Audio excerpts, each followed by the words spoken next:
સુરતમાં કથિત પત્રકાર તોડકાંડમાં મોટી કાર્યવાહી કરવામાં આવી। ક્રાંતિ ધર્મના સહતંત્રી જસવંત બ્રહ્મભટ્ટની ધરપકડ કરાઈ।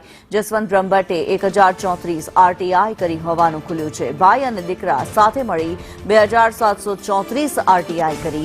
સચિન જીઆઈડીસી પોલીસે 2 ગુના દાખલ કર્યા છે। બાંધકામ તોડવાની ધમકી આપી તોડ કરતો ખાસ સચિન ઇન્ડસ્ટ્રી વિસ્તારની આરટીઆઈ કરવામાં આવતી હતી।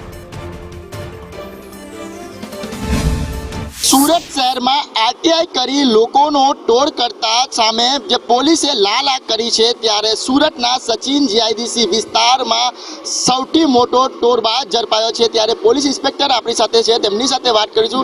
साहेब, कई રીતના આખી ઘટનાને અંજામ આપતા હતા, કઈ રીતના આરટીઆઈ કરતા હતા અને કેટલા રૂપિયાનો ટોળ કર્યો હતો? અહીંયા ગઈકાલે પરેશભાઈ મોવલિયા કરીને છે ફરિયાદી અને બીજા છે એવિનભાઈ સુખરામવાલા જે છેલ્લા 20-25 વર્ષથી અહીંયા ઇન્ડસ્ટ્રીઝમાં પોતાનો ટેક્સટાઇલ યુનિટ ચલાવે છે અને પોતાના ઇન્ડસ્ટ્રીયલ શેડ છે।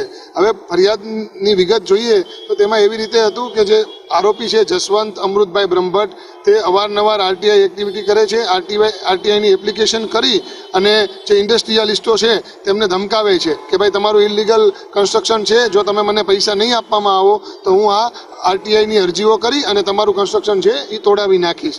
તો સુરત શહેરમાં પોલીસ દ્વારા એક મુહિમ છેડવામાં આવી છે જે લોકોને આરટીઆઈનો ડર બતાવી તેનો ટોળ કરતા હોય છે। ત્યારે પોલીસ કમિશનર અનુપમસિંહ ગેહલોતે આમના વિરુદ્ધમાં લાલ આગ કરી છે। ત્યારે સચિન જીઆઈડીસી વિસ્તારમાં ફરીથી એક આરોપી ઝડપાયો છે જે લોકોનો આરટીઆઈ કરીને ટોળ કરતો હતો। મહત્વની વાત એ છે કે આ આરોપીએ મળીને 2734 જેટલી આરટીઆઈ કરી, એટલે કહેવાય કે સુરત શહેરમાં સૌથી મોટી આરટીઆઈ કરી ટોળ કરતો આરોપીને પોલીસે હાલ ઝડપી પાડ્યો છે। કેમેરા પર્સન અજીત પટેલ સાથે